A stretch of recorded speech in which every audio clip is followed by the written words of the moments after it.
Hi అండి. ఈరోజు కోడిగుడ్డు ఇగురు చేస్తున్నాను.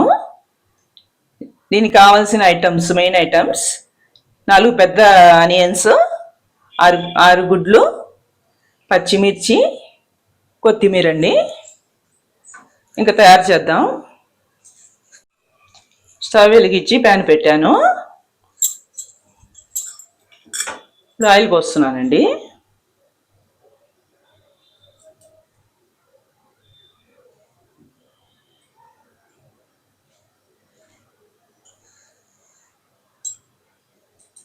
రెండున్నర వేసాను ఈ గరిటెతో. ఆయిల్ వేడెక్కింది. ఆనియన్స్ కట్ చేసుకున్న ఆనియన్స్ వేస్తున్నాను.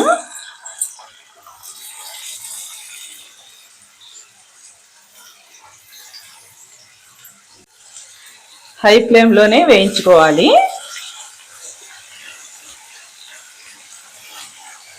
వేయించుకుంటూ ఉండాలి.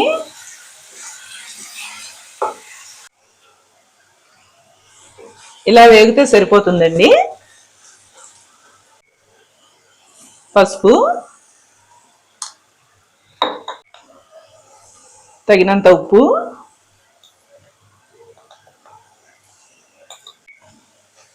ఇప్పుడు కలుపుకోవాలి.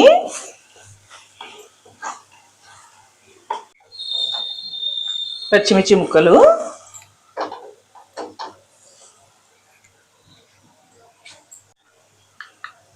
కారం 2 స్పూన్లు, ధనియాల పొడి 1 స్పూను. ఇప్పుడు కలుపుకోవాలండి.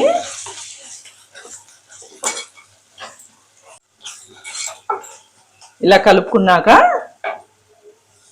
వాటర్ పోసుకోవాలండి.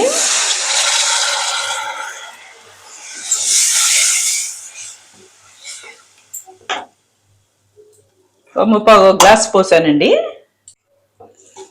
ముప్పావు గ్లాసు వాటర్ పోసాను. ఇప్పుడు కుక్కర్ మూత పెడుతున్నానండి.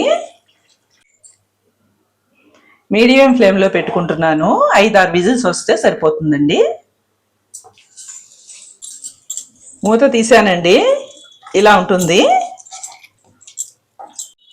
స్టవ్ వెలిగించానండి. మళ్ళీ ఇలా ఉంటుందండి. ఇలా ముద్దగా అవుతుంది. ఉల్లిపాయలు అయ్యి మెత్తగా అవుతాయి. ఇప్పుడు కొద్దిగా వేడెక్కాక ఎగ్స్ పగలు కొట్టేస్తాను. ఉప్పు సరిగ్గా ఉందో లేదో చూసుకోవచ్చండి.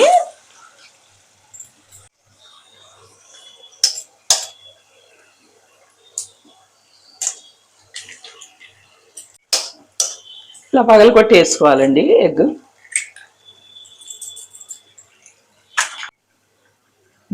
గుడ్లు పగలు కొట్టేసాను. ఇప్పుడు మూత పెట్టేసేయాలండి.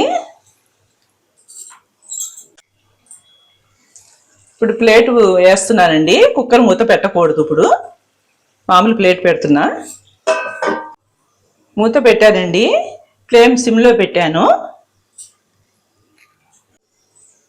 ఒక 5 నిమిషాల తర్వాత ఉడికిందో లేదో చూసుకుంటానండి. మూత తీస్తున్నానండి. 5 నిమిషాలు అయింది.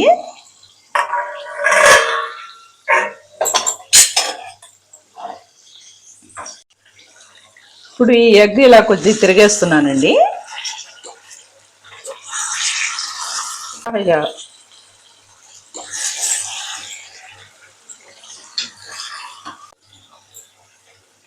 ఇలా మొత్తం తిరిగేసానండి. ఇప్పుడు కొత్తిమీర వేస్తున్నాను.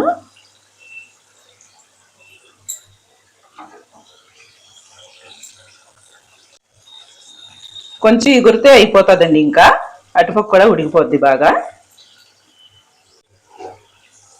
ఇలా అయితే గుడ్డు 2 పక్కలా ఉడుకుతుందండి.